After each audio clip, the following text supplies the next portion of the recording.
So I was on a construction site in Clinton Hill, Brooklyn on that Monday after we played our final show in front of like 3,000 people.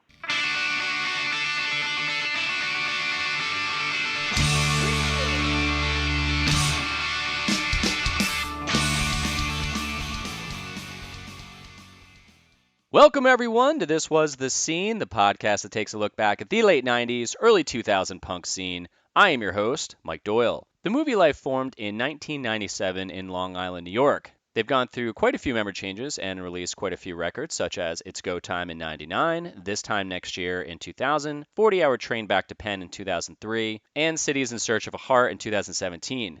I'm pretty much guessing that everyone listening to this interview right now knows who the Movielife is, and they also know who I Am The Avalanche is. So I'm going to save a lot of time and just kind of go into what we talk about and then jump into the interview, because I could sit here and read Wikipedia, but it's just like throwing shit back at you that you already know. So thanks to Mr. Rob Hitt, I got Vinnie on the... Thank you to Mr. Rob Hitt for the introduction of Vinnie. You all know Rob from his days back in Midtown, and he's also one of the co-owners of iSurrender Records, which incidentally had just put out the I Am The Avalanche record Dive, which we do talk about in the beginning of this. So yeah, Rob, you are a national treasure, and I appreciate you all the time. So I got Vinnie on the Skype, and this is what we talk about. The latest I Am The Avalanche album, Silent Majority, touring with No Use for a Name, playing in front of 5,000 people while on tour with Newfound Glory, going from Revelation to Drive-Thru, the band breaking up, how was I Am The Avalanche perceived in the beginning, currently making handwritten lyric sheets, and a ton more. Make sure you go check out the new I Am The Avalanche album, Dive, which I mentioned earlier, again on iSurrender Records. You can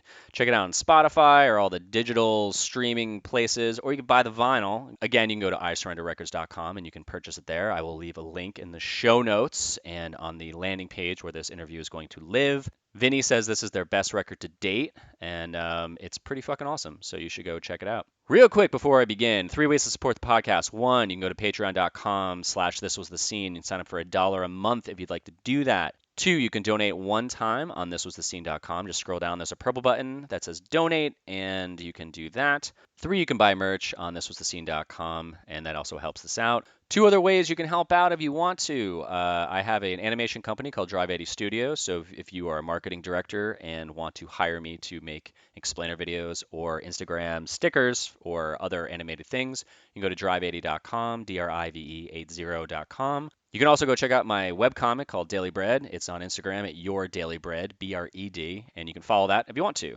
Feel free to subscribe, leave a review, and share this with anyone who would love some punk rock nostalgia. With that said, let's get started. Appreciate you taking the time to talk about the late 90s scene, man. Yeah, let's talk. What kind of 90s are we talking about? So this whole podcast started because I grew up in the punk scene in Jersey. I was in a band and we played like local shows there. And so like the first 29 episodes were all about the Jersey scene from pretty much like 95 to like 2000. And then I started branching out to the bands that would come through or that influenced us. And it's like bands, labels, zines, and it's just focused around that whole era. And Cool. So I'll talk about the Movielife, but I do want to just quickly up front, since Mr. Rob Hitt connected us, just real quick give a plug because your new album that's out, I'm the Avalanche, that came out last week, 2 weeks ago. When did it officially come out? It's coming out this coming Friday. Okay, so when the 20th. All right, so when this actually airs, it'll be a week after. So I guess technically that will have made sense what I just said. There's 3 songs out, but the record comes out Friday. Yeah, I was actually just listening to Dive. It sounds fucking good, man. Oh, thank you. Yeah, it is it weird? Like, so actually, I'm gonna talk about like, so the way I structure it, I'm gonna go back and kind of ask like how you got into the scene and how you guys started the band, and and stories about that or recording, and all that whole history. But going back to recording this album, like, do you feel like you still write with that same like passion that you did when you were younger? When you were like you like started writing songs when you were a kid? Like, do you still think does it still feel that way? It does. It's like the only way I know how to do it. So it's like the realness of it is just always the way I did it. So I'll just stick to that, Almost everything in all the lyrics is like super real life. The passion I feel exactly the same way right now, waiting for the Avalanche record to come out as I did waiting for my first record to come out, like 20, or first demos to come out and selling them on merch tables, like cassette demos, What do you get the most out of it? Is it a feeling of, I don't know, like everyone has their own rules for themselves of what they think is success and what caused that excitement? Like what's that for you with this? Oh yeah, I mean, we're bummed that we can't tour on the record at the moment. Yeah. But everyone's bummed on a lot of shit this year. We've all suffered in our own ways. So we're just, we're not putting this out being like, oh man, I hope this one goes gold. We're just saying, oh, we got a fucking Avalanche record that's been finished since March. Let's put this fucking thing out. I want people to hear it. It's purely a musical situation. Nobody's getting rich. We're not going out on tour and selling tons of stuff in front of all the people that have been waiting to see us for a while. Those are the things that we're going to have to wait for. But in the meantime, let's have the fucking music, Yeah. Are you guys gonna do any like live stream like with a full band that like a bunch of bands have been doing? We eventually are going to do a bunch of that kind of stuff, but we're all kind of separated, living in different states. And so we're just kind of waiting. Things are not cool with the pandemic and shit, and we got plenty of time to have some fun. And we're definitely going to get into some like live stream fun with the band for sure. Just not this week. Yeah, that is kind of a pain in the ass when everyone's split. It's almost like how Goldfinger, they did it where they were all separated by states, but they must have sent each other video cameras, and then John Feldman mixed it so it looked pretty cool. But Oh, that's cool. yeah, did you get a chance to see? Were you ever like a Goldfinger fan back in the day? Oh yeah, I still am. I listened to, their first record was a big deal for a lot of me and my buds, and Goldfinger ended up taking the Movielife out on tour quite a bit, actually, back in the day. Shit, that's fucking awesome. So we got to watch those guys. They were always such a good live band. They're one of the bands I would always be like, all right, cool. Well, I know what I'm doing tonight after the show, after our set. I'm gonna watch Goldfinger every night. It was awesome. I remember like their first year on that record. I'm not gonna talk about Goldfinger the whole time, but I remember their first year they went on. I think they played like 367 shows or 368 shows that whole year. Like they were just played every single Wow. day. Yeah, I remember hearing that when the first record came out, which was fucking amazing. But yeah, for the live stream, we're gonna get everyone in the same room one of these days, and it'll be glorious. And we'll hang out with all the Avalanche people. Anybody who wants to hang out with Avalanche for an hour or so, we'll hang out. Yeah, man. All right, Jade. Well, just to be aware of your time. Want to kind of take this back. So, like I said, to structure it, go back in time. And I used to like ask. I pretty much have asked the question up till now of like what got you into music. But I think, and if you want to answer that, definitely. But I like to get into like when, like what got you into going to shows and like how did you find out about the scene? So you can either start it from how you got into music and then lead that into how you got into the scene, or we could just go from how you found the scene and then how you got involved in it. The way that I found shows, and this was not, this was the Long Island hardcore scene is what I found. I have two older brothers. Well, I should say what they found. I have two older brothers who are like 3 and 4 years older than me. So when shit was popping, when they were in high school, like they started going to shows on Long Island for some really great, like there's a lot of great Long Island bands from back in the day. They would go and see Mind Over Matter and Neglect. Eventually Vision of Disorder who was like our hometown big band. They were friends of my brother's when I was growing up, and the first show I ever went to was Vision of Disorder and my brother's band, the Warp Weeble Wobbles. And that was probably in 90, 91.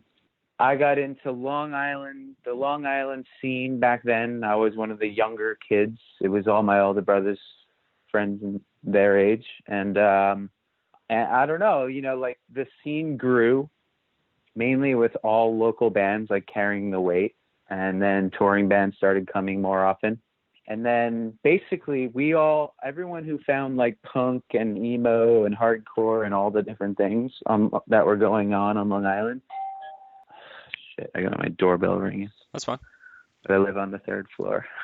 This is all DIY, so there's no doesn't have to be that polished there. Hold on 1 second, because I'm quarantining right now. Okay.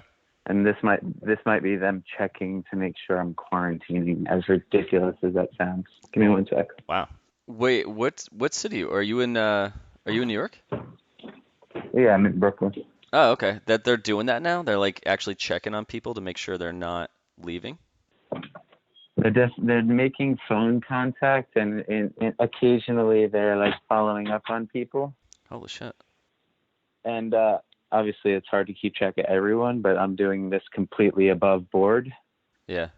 So that I don't have to quarantine for 2 fucking weeks, because I got home like a day and a half ago. So the deal with New York is I got to, I'm doing my hand washing during the podcast interview. The deal with New York is you got to test if you're coming in from another state that's not connected to New York. I came from California, so you got to get a test in California and then fly here, quarantine for 3 days, and then get another test on the 4th day. And then if I'm negative on the 4th day, then I don't have to quarantine for 2 weeks. Wow. So you got me in a captive audience. I can't leave my apartment until Friday. So. Oh my God. Wow. I'm in North Carolina, and they do not have that shit going on, which is probably bad.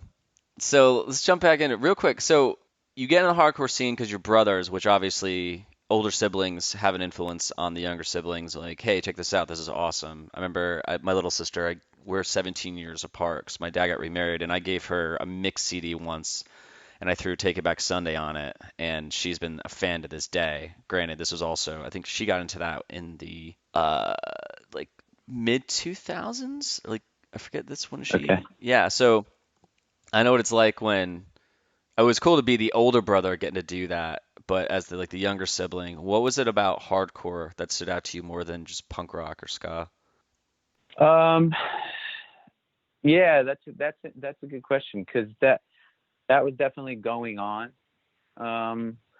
But the scene that the shows that we were generally going to, we kind of skipped punk, you know what I mean? Not really skipped punk. Like, we listened to the Black Flag and, Minor Threat's more of a hardcore band, but like I never listened to the Dead Kennedys. You know what I mean? Like that kind of stuff. We totally skipped and jumped headfirst into hardcore, because we were all listening to like Pantera and Alice in Chains and like stuff like that. And there was a bridge right around that moment where there was a lot of like alternative type kids, like into this thing that was being fed to us through like mainstream media in like 91, when like the boom was happening, like the grunge thing. Immediately it was like, hey, that there's a thing in our area where this is actually going on. You've never heard of these bands, but there's people like moshing and stage diving. It's like, what? This is happening here?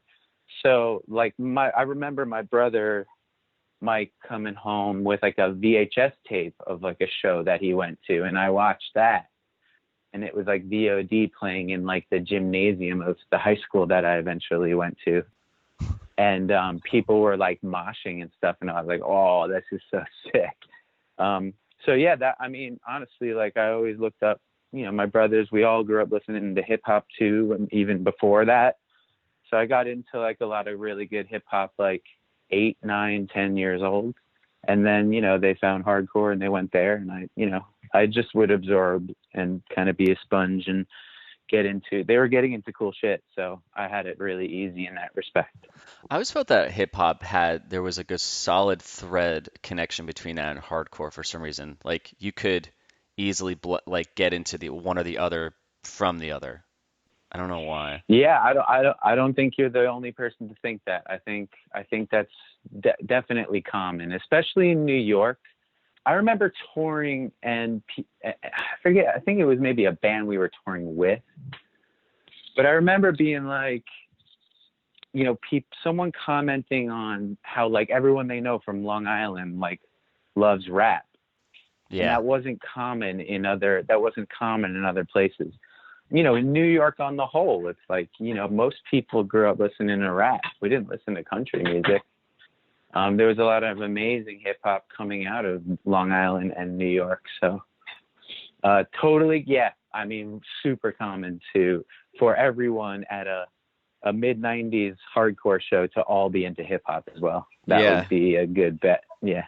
Yeah, and it's like if you watch, I think it's because I would watch skate videos and they always would they would weave that in where it would be a hardcore song or like then Pennywise would come up, which was harder for a punk band, and then they would just mix in some kind of hip hop song where it would be like kind of slow or just it all just flowed together nicely.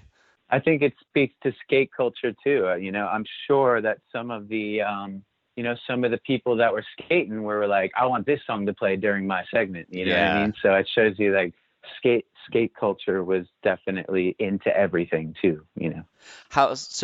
Growing up, were you a singer like as a kid, or you in choir or anything like that, or did you learn to do that later on? I sung in choir, but just kind of like, without any passion or interest in it at all. Like, you know, we joined certain things that our parents wanted us to join.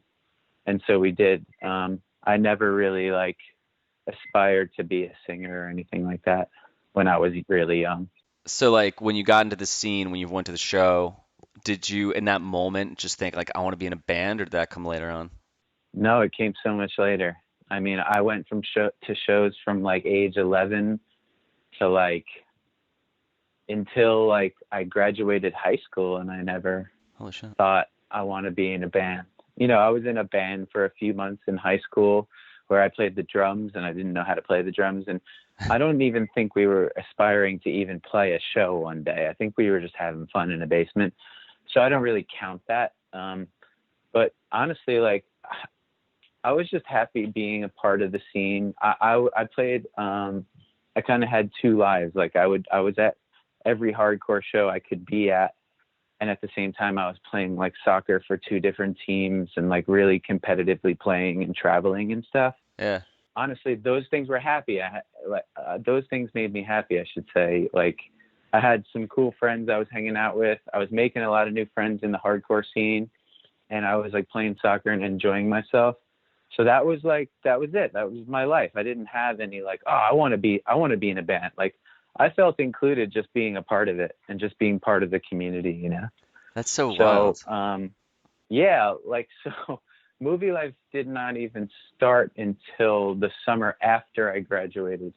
Like a few months after I graduated high school is when the Movielife started. And that was in 97, right? Was it 97? Yeah, that was in 97. And the way that happened, as you can imagine, I've told this story a few I was times. gonna say, I was like, I really try to, I do my best to like, I know you've answered these questions so many times, but you never know listening. No, I don't mind talking about it though. Okay, cool. It's important. You know, it's obviously like it led me to where I am right now, and I like where I am. I'm writing music and having fun. And well, actually, no. Let's before you do that though, let me see if I can maybe twist it where you can answer it differently this time. So, at what point? Because you said from 11 until till you graduate from high school, which is you're about 18 then. You didn't even think about being in a band. At what point did you finally get that like spark where you're going, you know what? I actually kind of want to fucking do this. It wasn't me. It was Eddie Reyes, formerly of Taking Back Sunday. Yeah. Eddie was playing in bands that we would go and see. Like one of those older guy bands, like the guys that were all my brother's age and shit. He played in a band called Clockwise back then, and they were awesome, and I was a big fan of them. As little kids, we would look up to the older guys and be like, wow, these guys like write these songs and I sing along to it. They're like fucking mini rock stars to all of us. But they're all being cool to us, and they all know our name, and they're all like very supportive that we're getting into the scene and shit. And Eddie was one of those dudes. It was all him.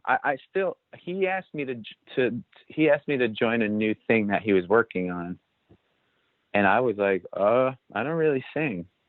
He had seen me he had seen me sing a song with Glassjaw in someone's basement, like Wait, at a basement show. wait, hold on, talk about this. I'm a huge Glassjaw fan, so what happened there?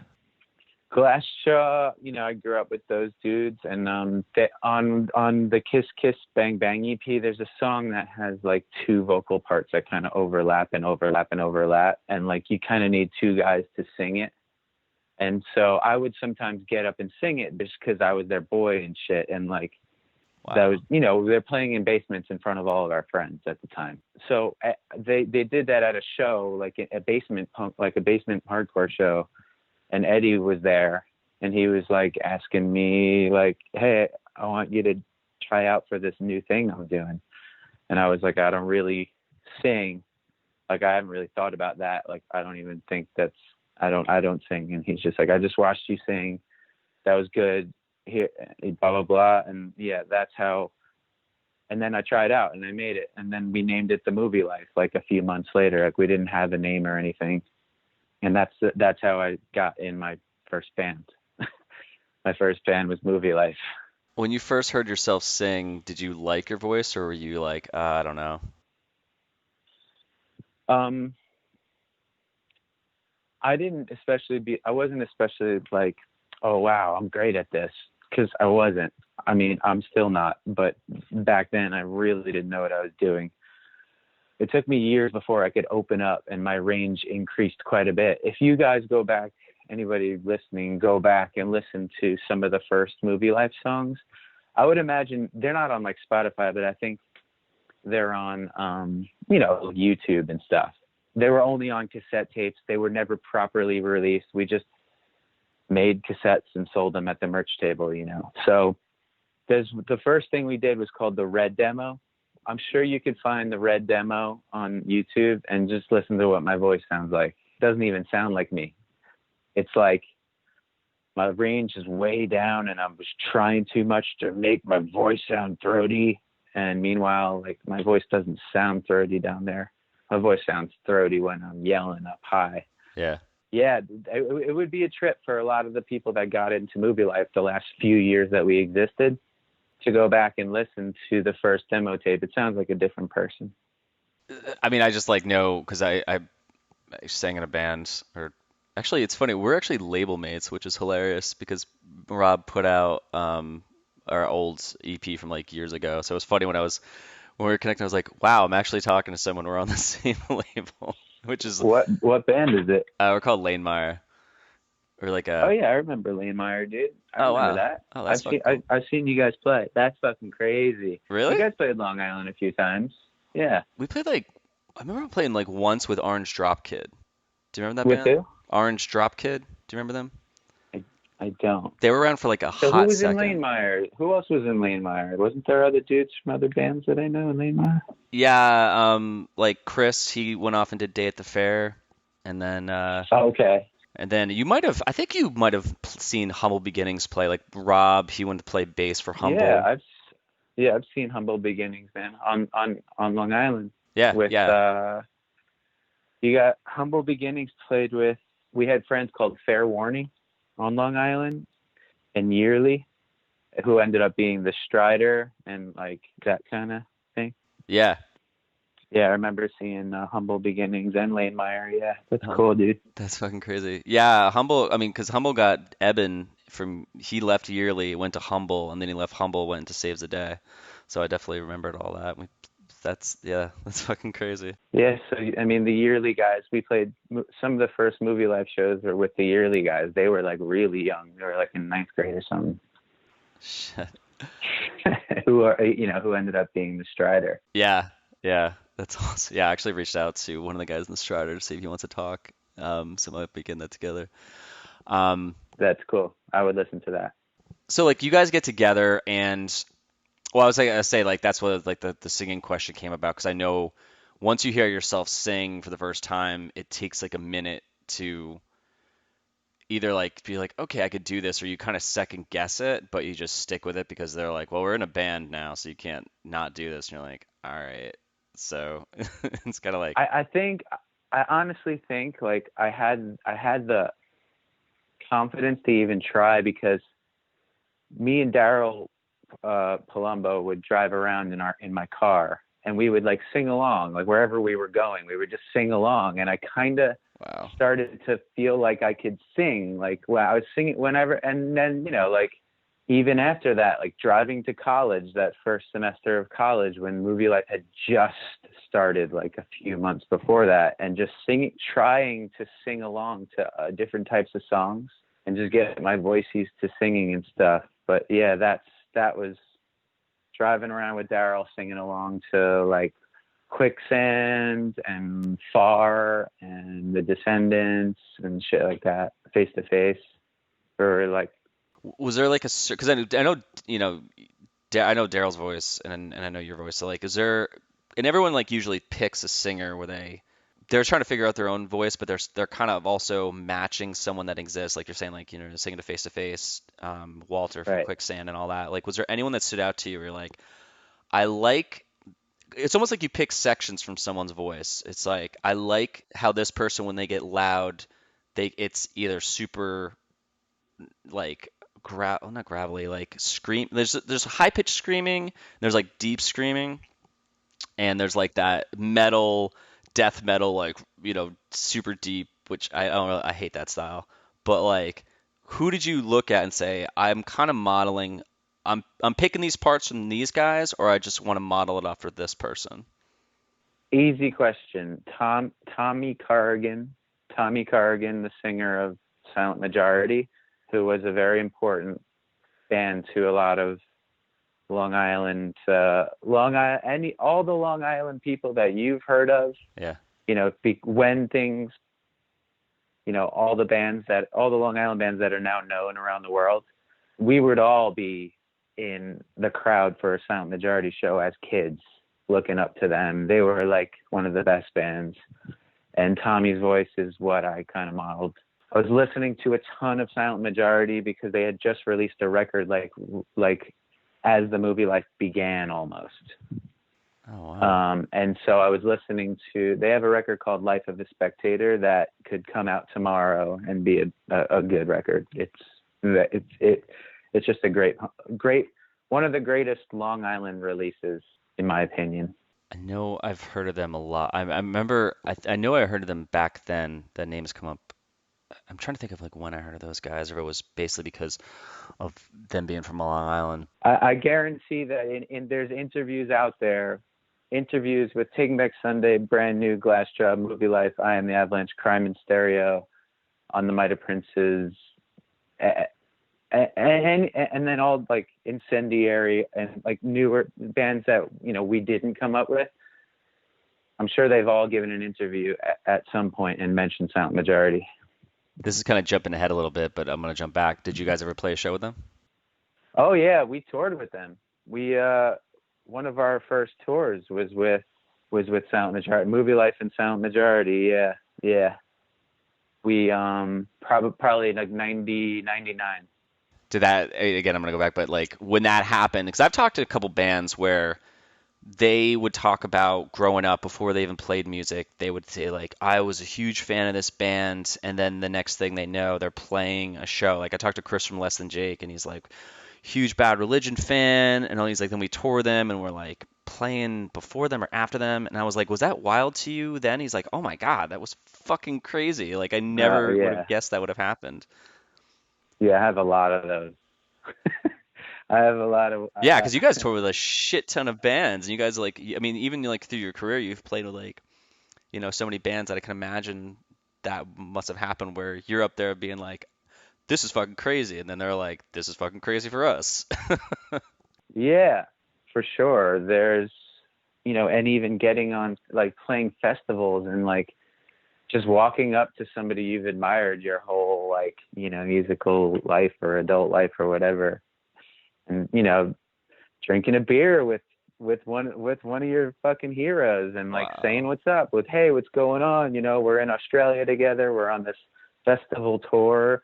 It's not like we're on tour together, but I'm seeing these guys every day, and anything from that to like just bands I admired, bands in the scene that I thought were like really great and worthwhile, I would get really pumped when we would get together and play together. Did you ever have a moment where you were playing a show as either Movielife or I Am The Avalanche where you looked off and one of those bands was sitting there on the side of the stage or in the crowd like singing the lyrics and you caught that? You know, it's I remember that happening a lot because we were all very supportive of each other, you know. I would say there was a few moments. One that was really special to us because we really love No Use for a Name. We toured with them they asked us to do a full U.S. and Canada tour with them, and it was like the first or second night. I remember Tony on the side of the stage, just like, you know, rest in peace, Tony. He's fucking total legend and a sweet guy. I remember him on the side of the stage being like, "Yep, this is." You could tell that it was Tony was the reason we were there and why we were invited to the tour. And I must have been like 2 nights after that. He was like, what are you guys doing for this? We're going to go to Japan for like 2 weeks. Would you guys want to do it? And that was really special to us because we really love them as a band. They treated us really, really well as people. But yeah, that was one of those ones. That was cool. I was like, oh, this is going to be a cool tour. Like the guy that we're digging is on the side of the stage, like, and every night being like, you guys are fucking great, blah, blah, blah. Like, wow. Telling us how great we are. And we really love that. Like, not that everyone's human, but he's somebody that we admired. That happened a lot. Like, just seeing, you know, just your buddies, like RX Bandits, fucking Midtown dudes. Like, we would tour together and like, we'd be singing each other's words every night, and that's part of it. I love when there's people on stage. You know what I'm saying? As long as they don't look like they're having a bad time, I'm like, yeah, get people on stage, drink some fucking beers. Let's order like another 30-pack for our friends on stage. Just everyone have a good time. Like, that shit's the best part about touring. Well, this takes me back. This actually is a good transition to go back because, you know, Eddie's like, let's play in a band. You're like, sure. You start playing. So let's talk about that first show that you played, because between then and where you just got to, obviously that's it worked. So like that first show when you walked in, like, do you remember it? And do you remember how you felt? And do you remember how you felt on stage when you were playing? Yeah. You know, it was in Baldwin, New York, in our old drummer Evan's parents' basement. And basically, like, all of our friends in the scene came out and filled up the basement and to support us. Yeah, I remember it being cool and everyone being really supportive, and we didn't really know what we were doing much. And I probably was facing the drum set the whole time. I certainly wasn't performing in any way. I think I probably looked at the crowd once. But it was filled with friends and stuff, so it really was not like this. We didn't get thrown into the lion's den, you know. We were playing to a people that were very supportive. I remember Daryl singing a song with me the first show, a song that we had written together, and that's about all I remember. So when was it? When was the first show where you didn't have that support, where it was literally you guys, like you said, getting thrown in the lion's den, where you're going, oh, okay, like no one in the crowd are my friends. Now we have to like make this. We gotta like show up and kick some ass right now. That probably would have been. Eddie had like a connection in Vermont, in Burlington. I think our first like out of state show was in Burlington, Vermont, with like. It was actually kind of crazy. Like, I think it was with Cave-In and Piebald. Oh my God. Those bands had already been around for a few years. It was Cave-In, Piebald, Movielife, and J. June. Wow.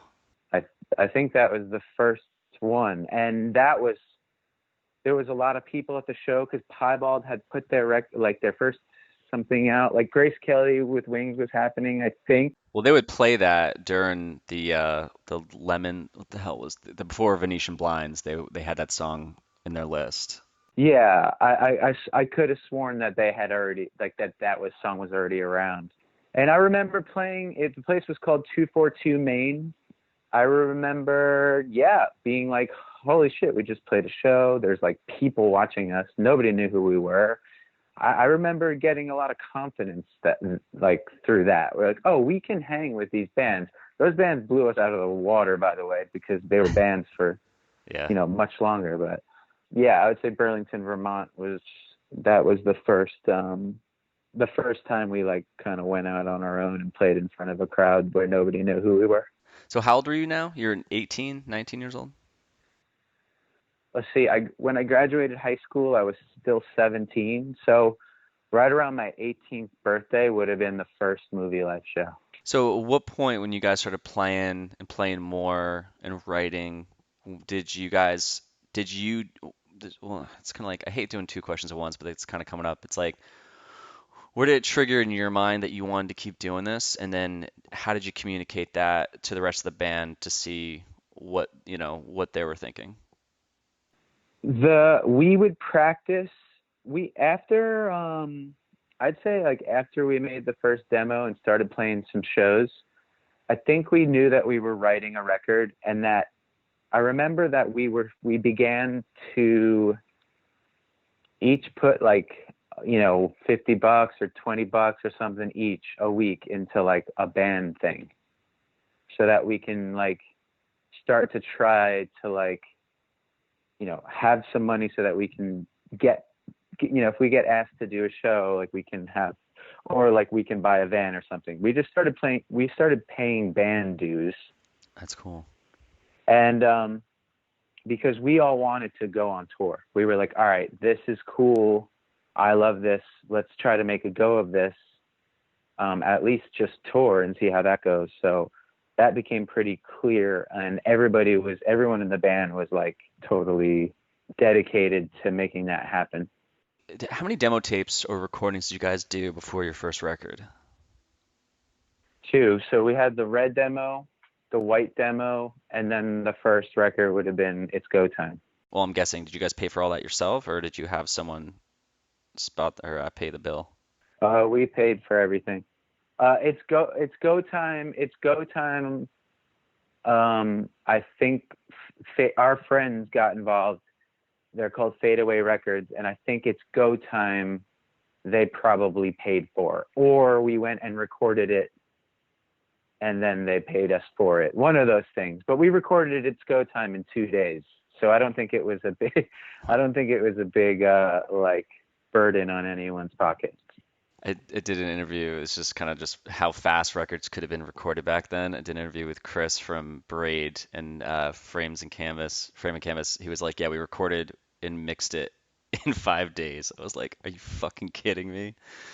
It was like amazing. Because it was like how like people back then would like you just be like, all right, well, it's either X per song or it's this per day. So we don't have that much money. So we got to get in there and just get the shit out like fast so we can have it and not go broke doing it. Yeah, I think even when Movielife signed to Revelation and we're on our first like, bigger label, I think we even probably recorded that full length in maybe 8 or 9 or 10 days max. This time next year, I think we probably recorded a song a day. What point did you start to recognize or realize that you guys were like gaining steam or gaining popularity? Signing to Revelation was a huge deal. It's a very important record in punk and hardcore history, and we were over the moon to sign to Rev. Right around that same time, we started noticing people singing along, in the crowd. Like, we're not on Long Island and people are singing. That's great. Revelation had quite a reach.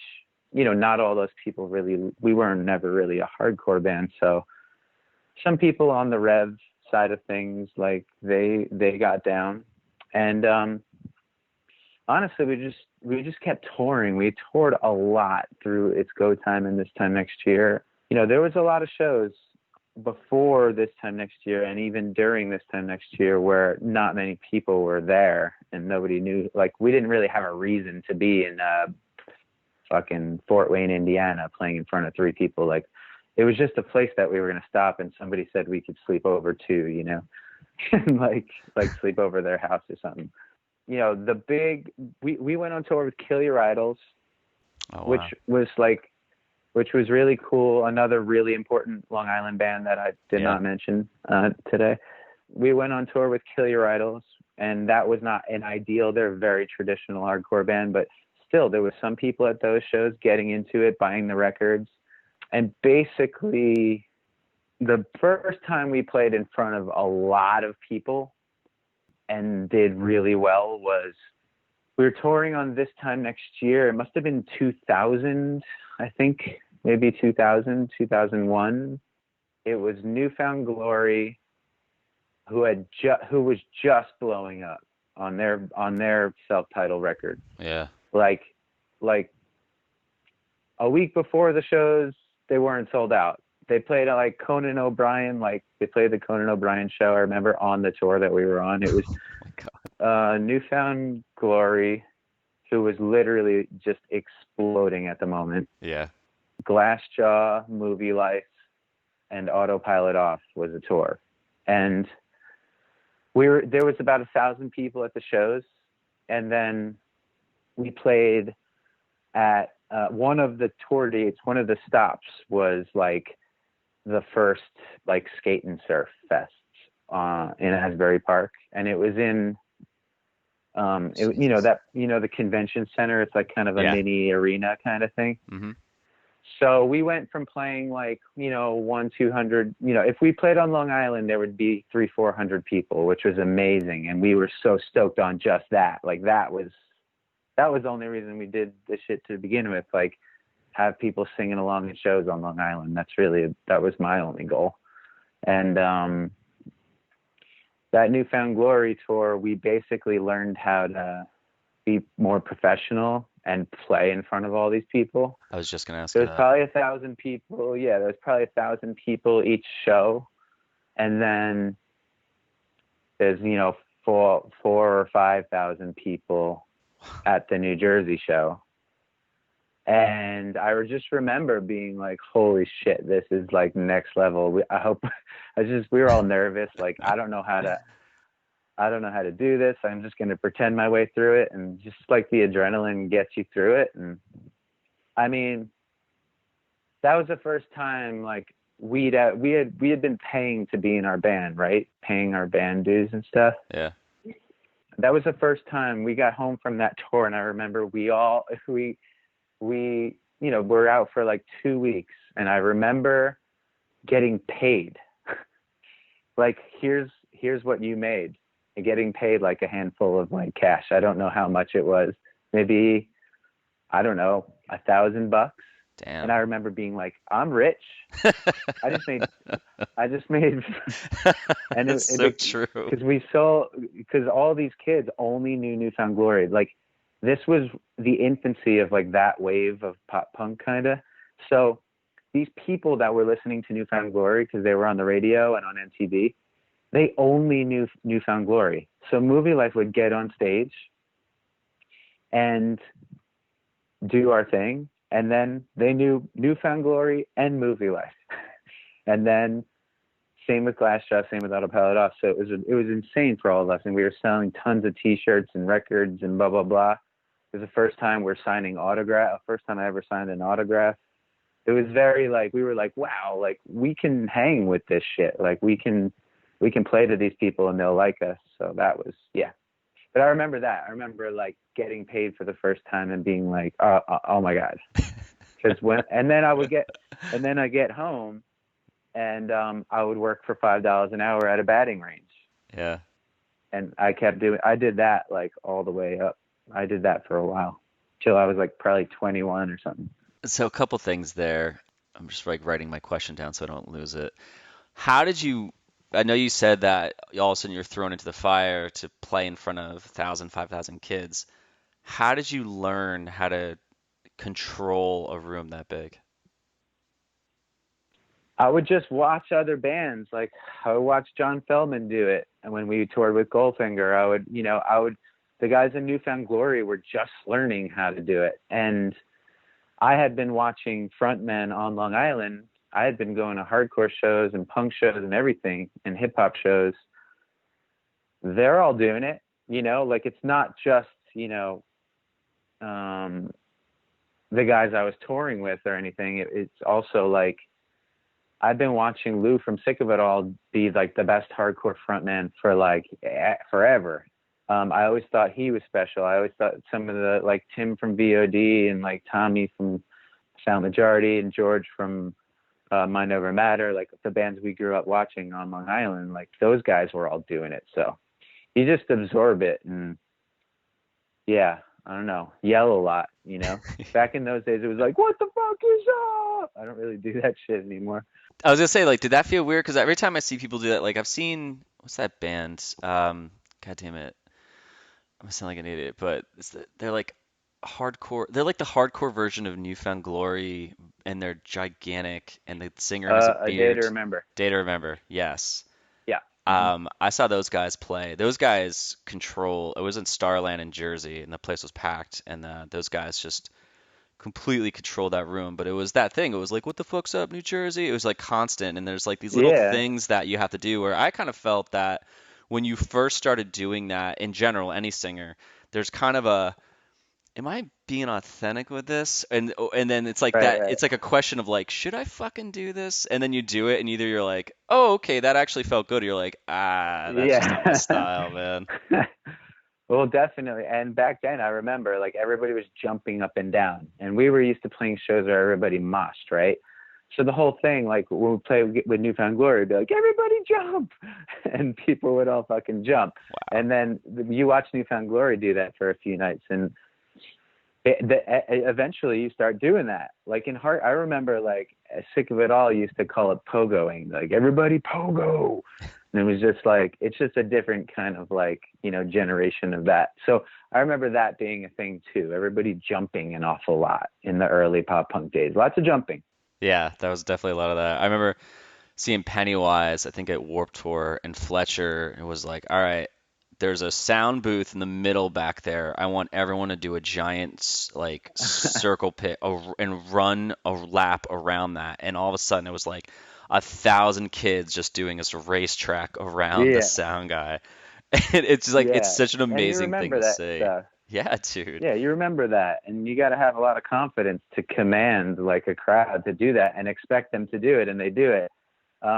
Like you said, like as far as the authentic thing goes, I've been on that level for a lot longer. Like I'm not saying the same thing every show.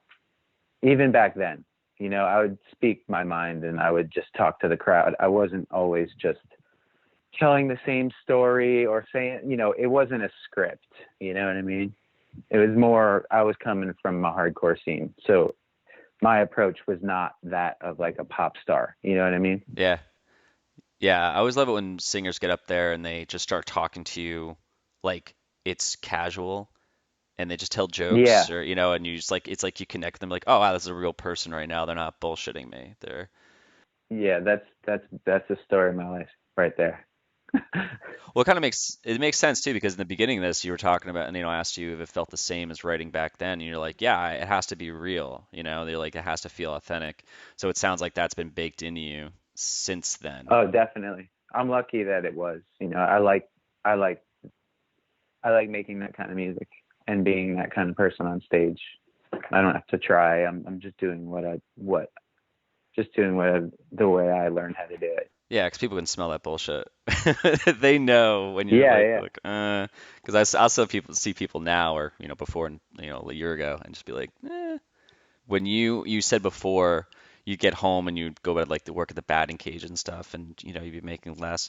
Did you have moments where you'd be working and kids would spot you and be like, dude, you're fucking that dude from fucking Movielife? Maybe a few times here and there, like, yeah, maybe a little bit, just because we had people coming to see us on Long Island for a while, like I'd say since like 99, 2000, the shows on Long Island were pretty good. So, but it wasn't really like that. Like back then, everyone knew each other, kind of. You know what I mean? Like that's when you first started feeling like you were starting to reach other people and maybe become more successful. Is when you don't recognize the people in the crowd. But no, I mean, I've always been just a normal ass dude. And I think the people that have been coming to see me for years know that. So they know that I'll be in the bar and I'll have a drink and I'll have a chat with whoever wants to chat, you know. Did you guys go from Revelation right to Drive-Thru? Was that the next label? Yeah. We Drive-Thru bought us out of our Revelation contract. Okay, that's what I thought. Because I thought that every time I'd seen This Time Next Year, it had the Drive-Thru label on it. No, never did. Oh. Revelation Records retained the record, so Drive-Thru didn't like buy that or anything like that. They were separate. I think it might have just when they had their website up back then. I remember you guys were plastered on it, and I think that's how I was Oh connecting yeah. that. I think when they signed us, yeah, I remember that. Yeah. They signed us and then they bought a bunch of records from Rev and just kind of distributed that. You know, they were like a distro for our first record, just so that people that were wanted to be acquainted with the band could buy like our old record, which I think was a cool thing. I think that's a good thing to sign a band and then, you know, I'm sure they wanted the Revelation record, but I don't think Revelation was interested in selling it, you know? Yeah, I can imagine So that. I think the next best thing is, all right, well, we'll take a few boxes of them, you know, we'll sell them just as they would do with any distro kind of thing. How did it feel to go from, because Revelation's like a classic label that it's Mm-hmm. like they're almost like cemented into like the scene. And at that time they'd been around for a while, and to go from that, and then Drive-Thru had started to blow up right around that time. You know, they came out, they had like Midtown, Newfound Glory, RX Bandits, and then just kept expanding their catalog. So they were like that new label that everyone was trying to get on. From you guys, what was it like to go from Revelation to them? Like I don't really know what I'm trying to get out of this. Like the way Revelation handled you guys and the way that they handled you guys. So we had just gotten into a van wreck. Drive-Thru was trying to sign us for a little while there. We weren't really interested in leaving Rev yet. We were really just fresh on Rev, and we weren't on there for very long. Drive-Thru was into the band, and we were like, no, you know, we're happy where we are. A big catalyst for us eventually going back to them and being like, all right, let's talk, is we got into a van wreck on tour. Our van was wrecked and our trailer was destroyed, and some of our gear, and some guys broke some bones, and we went back to Drive-Thru because we were like, well, what do we need here? Because we were just starting to go, you know, and we couldn't do anything, and we didn't have any money or anything, or parents that were going to buy us stuff or anything like that. We went to Drive-Thru and told them we need a new van and we need a new trailer, we need new gear, we need to get back on our feet. And they were like, let us know what you guys want. And it was at that time when Drive-Thru approached Rev, and, you know, Drive-Thru they believed in us a lot. Not only did they buy the Revelation contract out, but then they also had to give us all that stuff too. So there was a lot, you know, that was like we could tell it was a big step that we were taking, getting a new van and new gear and all this shit going on. And we were not used to that kind of treatment. And they just had the resources going, and they had the backing of a major label at the time. MCA. And I think, you know, at the same time, their roster was exploding. Yeah, like you said, Newfound Glory was popping off, Midtown popping off. Like Starting Line? Who else? They were Starting Line that was right in their time too. That was a little later, I think, maybe like a tiny bit later. And yeah, but no, like right around after that, Something Corporate became a thing. That was right. Starting Line, and then Finch, and that stuff. So there was a lot of bands selling a lot of records. So when we signed to the label, there was such like a frenzy about the label. Like a lot of people were wearing like shirts with Drive-Thru's logo on it and shit, which you don't see. Like you see that with Fat Records kind of thing. Yeah. And I remember that being like, damn, this label is like popular. You know what I mean? So it was instant when we signed. Just right when we signed, like we got more fans instantly, because people were just like, oh, Drive-Thru signed a band from New York. They say they're the shit. They must be the shit. And putting us on compilations and doing all that stuff, getting us in people's ears. And shit just like got better and better from there as far as the success of the band, Yeah, I remember you guys getting signed to them, and I remember thinking like, wow, they're branching out and they're getting a hardcore band, like a digestible hardcore band. Like even you said, like Kill Your Idols is traditional hardcore. It's just straightforward. Like you guys have like melody and it's catchiness to it. Yeah, we never tried to be a hardcore band or claimed to be one or anything. We just came from that scene, like Yeah. we played a lot of hardcore shows, but we never were a hardcore band. Did you guys find that when you guys transitioned from Revelation to Drive-Thru, did you have any fans that gave you shit? I'm sure. Where it was like, sometimes it can be in your face, or you're like, I guess. No. No, I don't remember that. I'm sure on the message boards, and there was a little bit of things got extremely pop punk for a minute there on the Movielife Has a Gambling Problem, which was our first Drive-Thru release. So yeah, we probably caught a little bit of heat from that. Maybe not heat, maybe just people not being into the band anymore, like certain types of people. And I wouldn't blame them for that even now. Like it got very, very pop punk on that EP.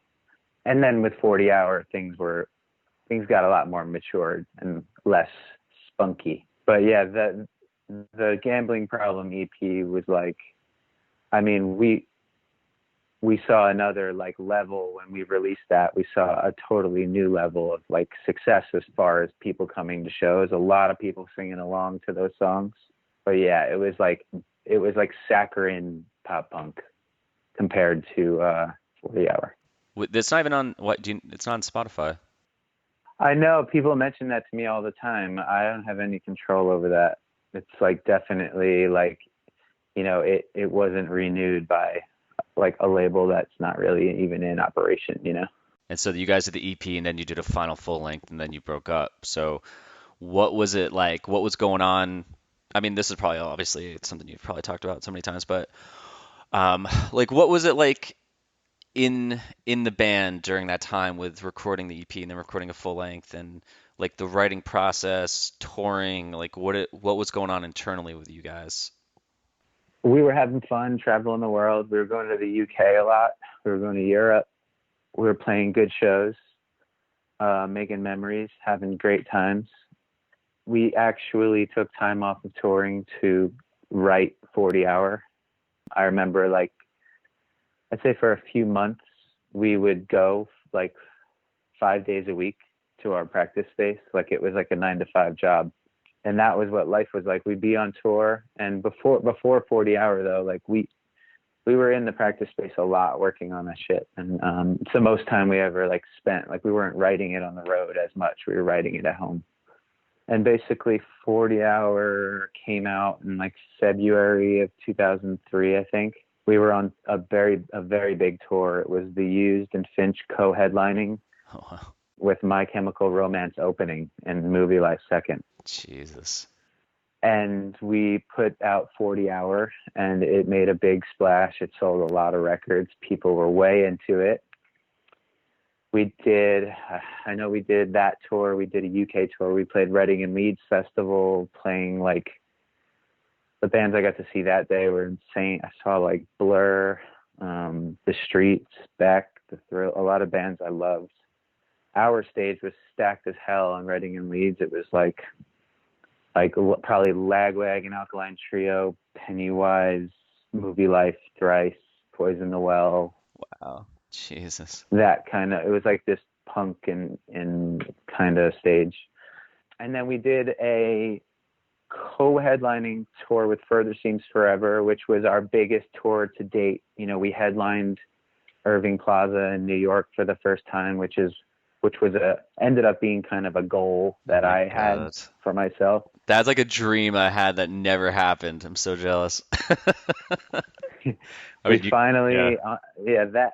summer of 2003, we played some big shows. headlined some big shows. We sold out Irving Plaza. It was a huge accomplishment for all of us. Hell yeah. And then we were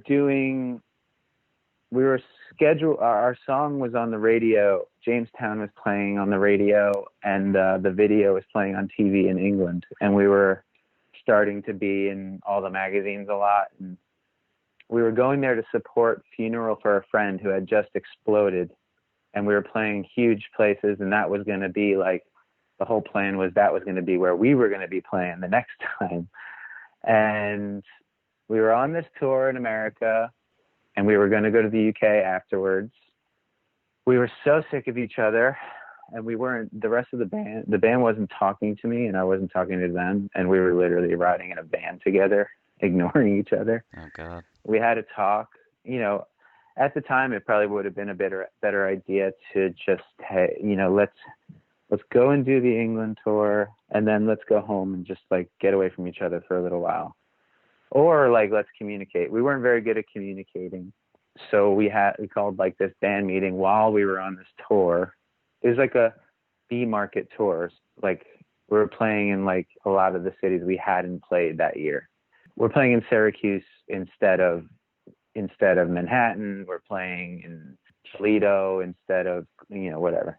We had this chat and we all got it all out. We decided we were going to break up. So we canceled the UK tour. We said we're breaking up, and we broke up, played our last show sometime in September in 2003. And we broke up kind of like at the height of the band, at like the height of our success kind of. And it was all still growing, and we were still selling lots of records, and we just broke up, and we didn't look back for a really long time. Is that kind of crushing for you at the time? I mean, I obviously can't speak for those or ask those guys, but I mean, it's like your identity at that point, Yeah, I think like we were all so sick of each other that we were happy to end it. But at the same time, I think we all got a reality check that next Monday morning. I mean, I certainly did. I was on a construction site. I knew we were breaking up like a week before the tour ended, so I started calling friends to see if I could find work. Wow. And so I was on a construction site in Clinton Hill, Brooklyn on that Monday after we played our final show in front of like 3,000 people. God. That was a like a club festival-y thing in Worcester. I forget what it was called. Probably something skate fest or something. Yeah. Something with skating or surfing. Fests, yeah, and there was no skating or surfing ever at any of that shit. I don't know why they insisted on that kind of branding. It was like one Warped Tour where they did that, and then after that, they were like, there was like a half pipe here last year. Like, where the fuck? Oh, dude, the first Warped Tour was like sick for skating. It was like Total Legends there. But yeah, it's funny. But yeah, anyway, yeah, I ended up on a construction site loading a dumpster with concrete rubble. God, that is. Yeah, I wasn't happy. I wasn't happy to be there, but. Like prior to that, and there was a question that popped up when you were talking, where there's certain bands, like you look at like Green Day, right? They start playing even on an underground status. They were huge, and then they got on MTV and blew up, and then they rode that for a while, and then they went to the next fucking level where they were American Idiot, and they became just this stadium band, right? So there's these different levels of bands can get to, and pretty much like the stadium thing, when you get there, like that's where you live, and. Right. For you guys, the level where you were at and prior to breaking up, did you look out like 5 years and think, all right, here's where we are. I want to take us to this next level, or I want to just keep coasting with where we're at for the next 5 years and then figure it out after that? We definitely didn't plan on, we never planned on playing the rooms that we ended up playing. We never planned on that, and we thought that was amazing. It was cool. We were stoked on that. We saw our hard work was paying off, but at no point where like once we got to that level, we were like, all right, cool. Let's take it to arenas. Yeah, I think you said it. I think we were just happy where we were, and we were happy to, we saw it growing and we wanted it to grow more, but at the same time, we wanted to get the hell away from each other. So I think it was a matter of being I think it was a matter of just being around each other so much, this becoming something that none of us thought it would be. Not that we became rock stars, but there were people coming to see us play, and life was touring now, you know? We were never home. There was tours that we would just linger. Like we'd finish a tour and then like linger in Las Vegas for 5 days or whatever, and then join another tour that lasted like 7 weeks. Oh, wow. And then get off that tour and fly from San Francisco to New York, say hi to our girlfriends and our parents, and then go to Europe for a month. That's how us in Midtown became such tight friends. We did a tour with Face to Face, Midtown thrice in the Movielife, and Midtown and Movielife shared a bus for 7 weeks, and we got to be really good friends. And we literally flew straight from that tour to Europe after 7 weeks, and then we did like, I don't even know, another 3-4 weeks in Europe together in a bus. And that was life. Like, we just were never home, and we didn't care to be home. But eventually it caught up to us, and we were just sick of it, you know? As I say, like, did it ever get away from you when you walked into a room of X amount of thousands of kids and you're like, I just really don't want to do this tonight? Definitely. Yeah, I'm sure every touring musician or not, you could be having a bad day, you know? But, you know, you drive all day in the van to get to where you're going. Like, you got to make it worth it. Even, and there's people, especially like now, I mean, there's definitely times I don't want to get on stage, you know, not now, this year, no one's getting on stage, but, there's definitely times now where I'm like, this is not ideal. Like, I don't want to fucking sing tonight. I'm having a bad day. This is going on in my life. That's going on in my life, blah, blah, blah. But there's people, like, especially now, like, that come and see me or the Avalanche or Movielife or anything. Like, they're getting babysitters and shit, some of them. Yeah. And they're like, this was going to be their one night out. Everyone's got a different life situation going on. So the people, like, I know for me to go to a show, I love going to shows, right? But even for me to go to a show, like, I want to, like, of course I go and see my friends play when they come through town.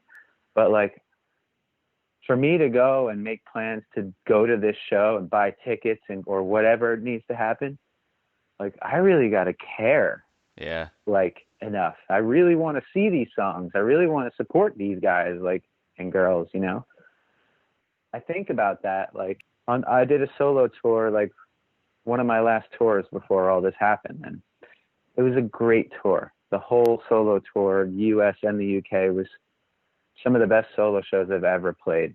And I remember stopping, we played in St. Paul, Minnesota, which I have no business playing a show in, let alone Minneapolis. Minneapolis, you know, we have some fans, blah, blah, blah. St. Paul's not Minneapolis.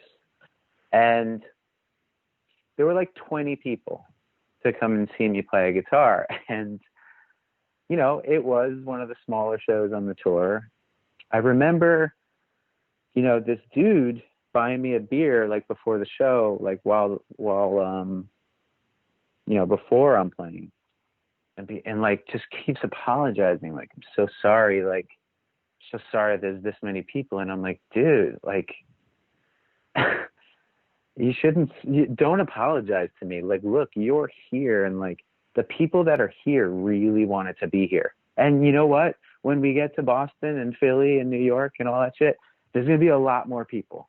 And that's cool. But sometimes, and I say this, like, you know, I'm not a rock star. Like, I can still show up and play shows, and there's not that many people there. But I'm lucky enough in other cities where, you know, lots of people come. And I always say this before the show starts, because somebody always says something to me at these shows, being like, oh, this town sucks. Like, they didn't support you. And I'm like, yo, you guys are in luck, because this is going to be the most intimate, special fucking show. I'm going to play twice as fucking hard. I'm going to fucking show twice as much gratitude to you, the few and the proud, that came out to the show. And I start, if I'm playing a show that's underattended, I'm like, yo, you guys are in luck because these are the most special ones sometimes, Yeah. And that's my attitude with all this shit. I'm lucky to sing songs and have anybody give a fuck about what I'm doing or what records I'm releasing and shit.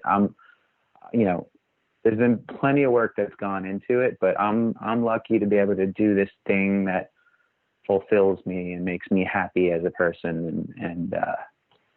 And so that's really it. There's the success, you know what I mean? Like, I've never made it big or never, and that's not the goal. The goal is to keep doing this thing that I love to do.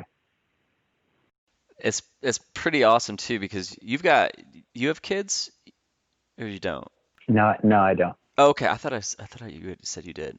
But I mean, just like, yeah, like because I think we're the same age. I'm 41. I think you're close in Yeah, age. I'm 41.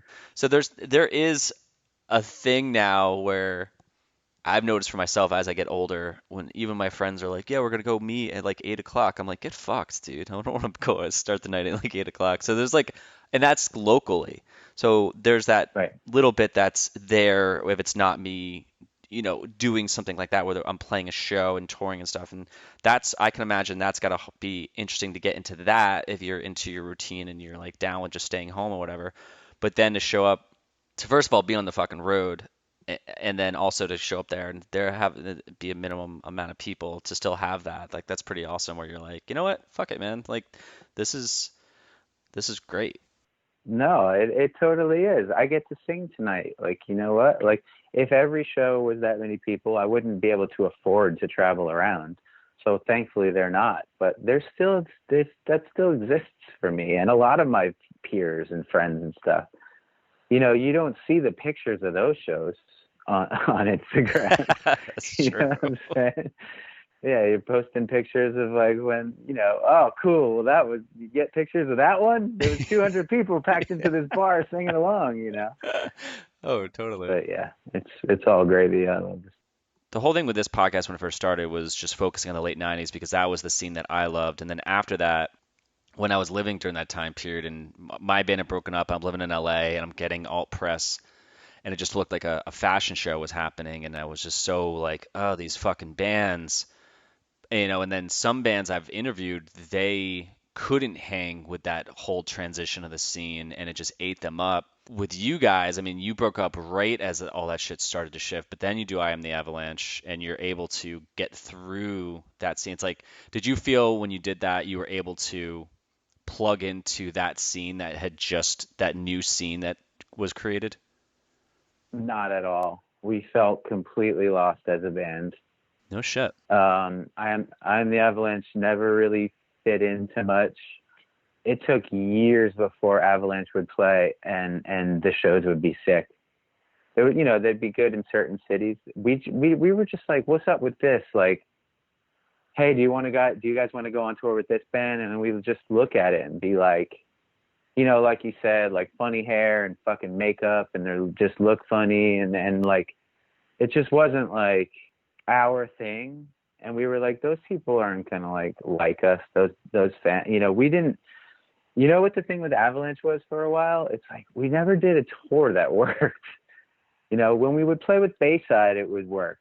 And eventually, like, Bayside Saves the Day, like, that tour was amazing for the Avalanche. But like, Avalanche was always like this labor of love for us, that we knew we were a good band. We didn't exactly know where we belonged, but we eventually found that place, as we released, when we released Avalanche United, it kind of blew open a lot of doors, as far as like, nobody knew what the band was after the first record, because we didn't release one for 6 years. So Did you know what you guys after were? we figured out no, we had no idea who we were. And that always changed. Like, who we were changed. We decided that we were going to put out this like anthemic punk record for Avalanche United. The first record was like this stony kind of grungy, quirky pop record, But yeah, like, Avalanche is constantly like we're constantly lost in like we don't belong here, we don't belong here. And it was cool because we carved out our own little spot, and now that's where we sit. Most of the shows we play are headlining shows, and they're to, this loyal following that has most of the people that got into the Avalanche from day one, that's only grown. We didn't lose many people. That's gotta be interesting when you first started playing, because I know a lot of bands where they're in a band that is blowing up, it's playing giant shows, and then it stops, and they're going, well, that's going to carry with me to this new thing. And I think a lot of people find out that it doesn't follow them, and either what follows them Oh is, yeah. yeah, it's like a smaller crowd, or it's the crowd you had, and all they're doing is yelling to play songs of your former band, and you're like, okay, I'm not going to do that. Please stop asking. And you're like, this, Jesus Christ, either I'm going to stick with this, or I don't want to weather the storm. Yeah, that's certainly true. It's like, oh, it's the guy from the singer Movielife's new band. Like, that doesn't mean shit. I mean, it'll definitely get some more ears and eyes on it, but it doesn't mean that you're gonna go and play sold out shows right off the bat. That took a way long time for us to sell out rooms and shit. What kept you going with that? Because that must have been pretty. I mean, that build, that it's like you have to. So internally, there has to be something there that gets like, okay, there's like, what am I trying to say? It's like strengthening a fucking muscle when you get in something and it blows up, and you put a lot of hard work in, and you're getting a lot of, it's coming back at you, and then you're starting from scratch, and you're like, it takes a lot of energy to push through that. Yeah, it takes passion. Yeah. You got to be passionate about what you're doing, and we were all the vibe with I Am The Avalanche is such a family vibe, and it always has been since the beginning. Is like we just enjoyed being in the band and enjoyed traveling together, and the band never went away because if the band broke up and then everyone's still hanging out together the next day, like why did we break up? Like, that was what it was like with Avalanche. It's like if we broke up at some point, we would have all still been hanging out with each other the next day. That's awesome. So it was easy. It didn't seem. We kind of did the band. We've released 4 full-length records since 2004. So that's just our thing. We release records every 5 years. That's just how it works. That's kind of great. I think it'll work. I don't think it's going to work like that from now on. I mean, me and Mike are already talking about writing another record, and I think another I Am The Avalanche record will be a lot sooner than 5 years, that's for sure. What made you write this current one? And then we'll start wrapping it up. Mike Ireland, he and I were the only guys left in Brooklyn. Everyone else moved out of the city and farther away. We hang out a lot. He's one of my closest buds in the city. Like, he was like, we should do an Avalanche record. And I'm like, I'm totally fucking down to do an Avalanche record. He's like, all right, cool. What do we do? I'm like, let's promise to meet and like a few times a week and put time into it. Like, let's make it our job to write this record. And we did. We met a few times a week, like every week, for all of 2019. Wow. And when we weren't doing that, we were on tour together because he's a great solo musician, and he supported me on a lot of my solo stuff last year. It's called Spirit Houses for anybody who wants to check out a really great solo record from Mike from I Am The Avalanche. So yeah, basically we just drank beers and jammed together, and just like in his dining room, my one request is that we didn't write the record on acoustic guitars. So we both got like little mini box amps and wrote the record like full distortion, which I found really interesting.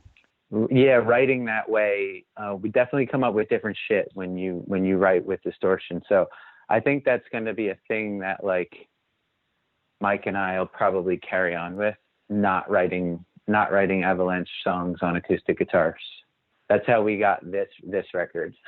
And I love this record. What made you think to do that? I don't know. I guess I think we both had those amps. I just know that depending on the guitar that I'm playing, let alone if it's amplified or not, I'll write differently.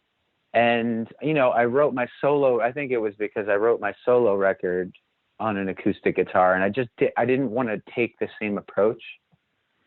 So yeah, we played like with cranked up amps for like a year in his dining room. So it was just with amps. There was no drums. You didn't like pick up a bass. It was just literally two electric guitars writing this record. Two electric guitars, two dudes, and we showed everybody the shit. Like I said, not everyone's around. So Rat is our drummer. He produced the record, as he always does. The first time he played drums on the record was the first day of recording. Wow. Kellen, first time he played bass on it was, when he came down for a weekend to play bass. And Agro, the first time he heard most of the material, even heard any of it, was when he came to the studio. And when they come, we just all collaborate. As the songwriters, we just collaborate, like, let's try this, let's try this, let's try this. And that's kind of how, it's strangely enough, since the first record, it's kind of, we've made records like that, where we all weren't there at the same time, just because of life, So yeah, it was basically me, Mike, and Rat at the studio, or off and on for like a month. And then the two other members, Kellen and Agro, just coming for like a weekend each. But it was really great to like have everyone involved, and it was important to all of us that everyone would be involved on some level. Family vibes. Yeah, I mean, it sounds like some people's definition of success is, lots of money, lots of crowds. Obviously that helps, but if you hate each other, then doesn't really feel successful.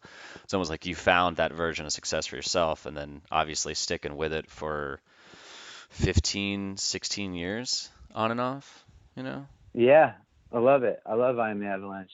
It's one of my favorite bands.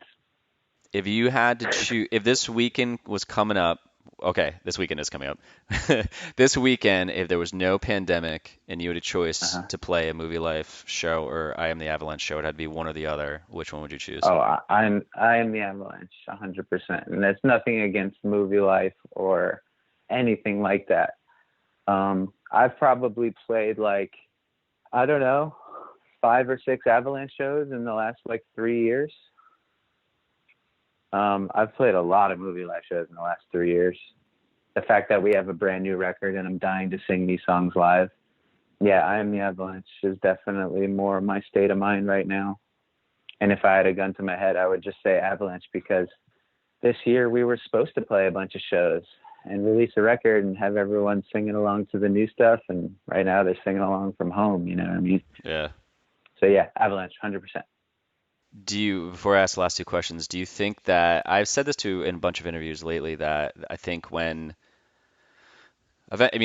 pandemics come and go through history, and every time something happens, everyone goes, oh, we've never seen this before. It's like, well, yeah, it's true. You haven't seen it before. And then time goes by and it's something you've seen. And hopefully moving forward, this thing, however it goes away, or there's a point where you can actually have shows again. But I'm imagining that the moment that can happen, obviously people are going to kind of tiptoe into crowded rooms, but Yeah. I can imagine the energy that's going to explode in the first year of just music being live again. Like, do you feel that when you guys play a show in that environment, that it's just going to be fucking insane? Yeah, I think I'll just break down in tears. Yeah. Yeah. Yeah, 100%. I think so many people, between the bands, between the crowd, I think every show that someone goes to the first time or bands start playing the first time, like it's going to be insanely, it's going to be, I can't even imagine how emotional that shit is going to be. I'll be crying the whole time, guaranteed. be. Yeah. I don't think I'll be the only one. No. You know? No, because you just played the Quarantunes for the NJPP Facebook page, and the first one that they put on, the first guy, Travis, started singing, and I remember, I live in Raleigh, my buddy Tom was down the street, and this was in April, I think, or May, when he put the first one on, And this is when everyone was locked down. And I remember texting my buddy because we didn't even see each other in a while. And he's right down the street, and he grew up in Jersey going to shows. I texted him. I was like, I'm losing it right now. He's like, yeah, I can't stop crying. He's like, this is so emotional, like watching this shit, just because it was like, because we all knew why it was happening, and it was just so Yeah, it's cool to see fucking that. sad, but at the same time, it's comforting. Like Yeah, 100%. all these live stream shows I've done, like all these solo shows, like live streaming them. I know how important it's been to some people, and I know how important it's been for me as well. Yeah, it's not what we all signed up for, but nothing is this year, you know. But yeah, to have moments like that where we're all hanging out for an hour and feeling feelings. It's not the feeling that, you're used to going to see your favorite band play, like drinking a beer, singing along, and whatever you do at shows. Like, it's not that, but there's definitely some good feelings still to be had, and I'm really grateful that I've been able to play so many live stream shows and have so many people connect on that level, because that's, getting us all through Yeah, that kind of stuff. totally. Well, cool, man. Well, so I always end with two questions. This first one just seems kind of silly because this is all we did this in the beginning, but you could add multiple things, but what would you like to plug? I guess obviously the new I Am The Avalanche record is called Dive. It's coming out Friday, November 20th. Just fucking go and listen to that shit. Go and press play and listen to the whole thing from start to end. Guarantee you it's the best Avalanche record. Other than that, what do I got going on? Basically, I'm, making people lyric sheets now, these handwritten lyric sheets, because the holidays are coming up and people like to buy them as gifts. So I'm doing all that kind of stuff. I'm literally quarantined at the moment because I traveled for some work in California. So I'm right now just getting the rest of my year in order, sitting on the couch because I can't leave my apartment until Friday. Damn. So people have been writing to me being like, because I also write songs for people. Like I make customized songs. Basically, I call them jingles, where you just tell me a bunch about this person you admire, or some, your wife, your husband, your kids, your brother, your mother, your whatever, and I write a song for them, and it's theirs. And I've been doing that too. And I had two people reach out to me, because I haven't, put it out there that I'm doing it for the holidays yet, because I'm concentrating on these lyric sheets. And so I've already had two people reach out to me over the last week, and I was like, honestly, the answer is yes, I will write that song. And if you place the order now, I'll get it done like this week, because I can't leave my apartment until Friday. So I've honestly been doing interviews, podcasts. I've been working. I'm just pacing. The people that live below me must be like, what the fuck is he doing up there? Because I'm just pacing. Like, I'm still getting my steps in up here.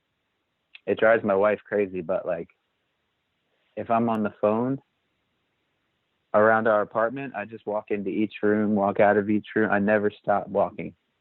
Ever. I guarantee that let's see, we've been talking for Like hour and a half.